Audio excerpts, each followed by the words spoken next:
Hey guys, welcome back to my channel. Today I'll be showing you how I've managed to keep my flat ironed hair straight for 6 weeks. The tools I'll be using are coconut oil, sulfur 8, a brush, a comb, and 2 satin scrunchies. Prior to this, I had flat ironed my hair at 410 degrees Fahrenheit, and that was 6 weeks ago. First, I'll start with the takedown process and sort of work my way backwards to what I do to achieve this look. So this is me waking up in the morning and removing my satin scarves. I generally maintain my hair at night in these 2 Bantu knots that are secured with satin scrunchies. Not only does this keep my hair stretched, it also gives me a nice loose wavy pattern that I will demonstrate in just a moment. So I wear my hair in these 2 Bantu knots every single night when I go to bed after initially flat ironing my hair. So I'll go ahead and take down these Bantu knots so you can see what my hair looks like. So again, this is me 6 weeks after flat ironing my hair only once. I did not do any heat touch-ups. You can see that my hair has remained very stretched, and keeping my hair in these Bantu knots has given me permanent, well-defined waves. Now, if you prefer to have your hair straight or bone straight throughout after flat ironing, then this might not be a good option for you. Now you may notice that I'm using larger scrunchies in this case than the black ones I showed you at the beginning of this video, and that's just so that the Bantu knots don't feel too tight.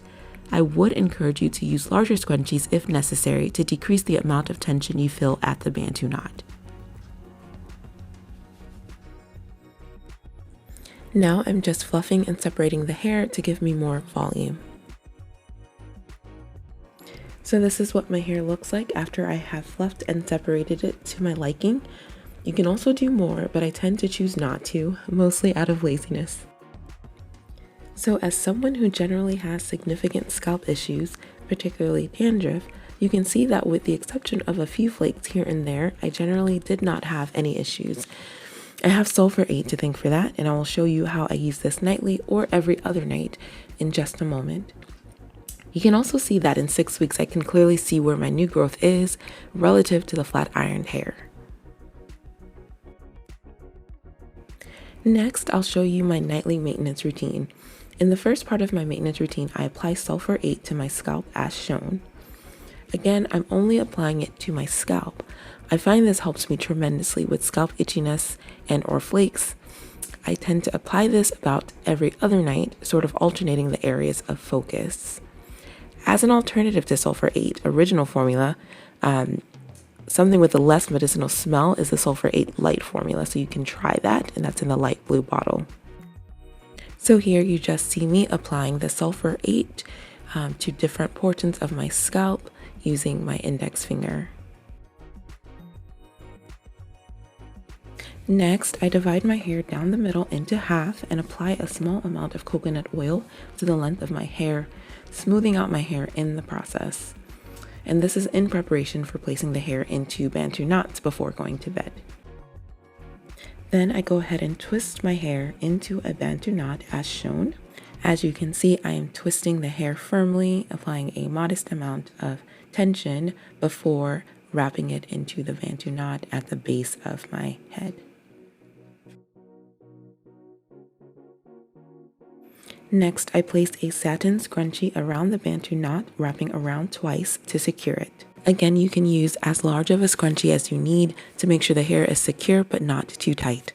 In this case, I prefer using satin scrunchies over traditional headbands because I feel they are more gentle and less damaging to the hair. I actually have tried this with a traditional headband and did experience a little bit of breakage with that, so I would encourage you to use a satin scrunchie. So now this is me just showing you doing the exact same thing to the other side. I am twisting the hair firmly and then wrapping it into a Bantu knot at the base of my head. And this is after applying a small amount of coconut oil to the length of my hair. And now applying that satin scrunchie and wrapping around twice until the Bantu knot is nicely secure. And you can see that both Bantu knots are very secure and not going to unravel as I sleep. Next, I will just gently brush the edges of my hair as needed. And finally, I would apply my satin scarf in preparation for going to sleep and making sure to cover the Bantu knots in their entirety.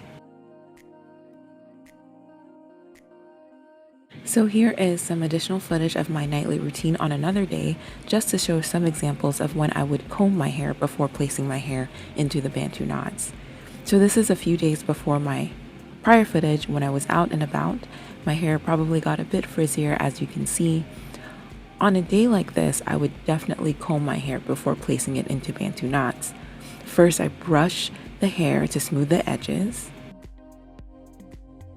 I do pay particular attention to the back of my hair that tends to get a little bit more tangly at the base. Next, I'm showing how I first rake my hands through my hair to remove any shed hairs. This is a very important part of the routine. It essentially ensures that you eliminate any tangles that may be a result of shed hairs sort of hanging on. You'll probably notice that the waves are not as defined in my hair at this point.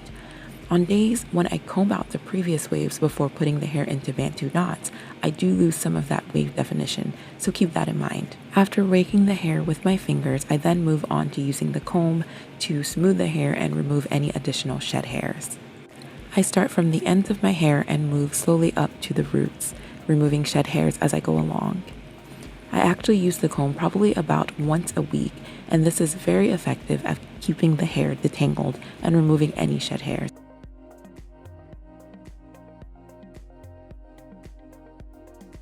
And finally, once I'm satisfied that my hair is sufficiently detangled and the shed hairs are removed, I will proceed to place my hair into a very smooth Bantu knot. And again, this is after I have applied coconut oil to the length of my hair and sulfur 8 to my scalp. The Bantu knot is a lot smoother in this case, again, because I've essentially combed out all of the previous waves. Even so, I will have quite a significant amount of wave definition the next morning. And for completion's sake, here's me doing the other side after completing the exact same process.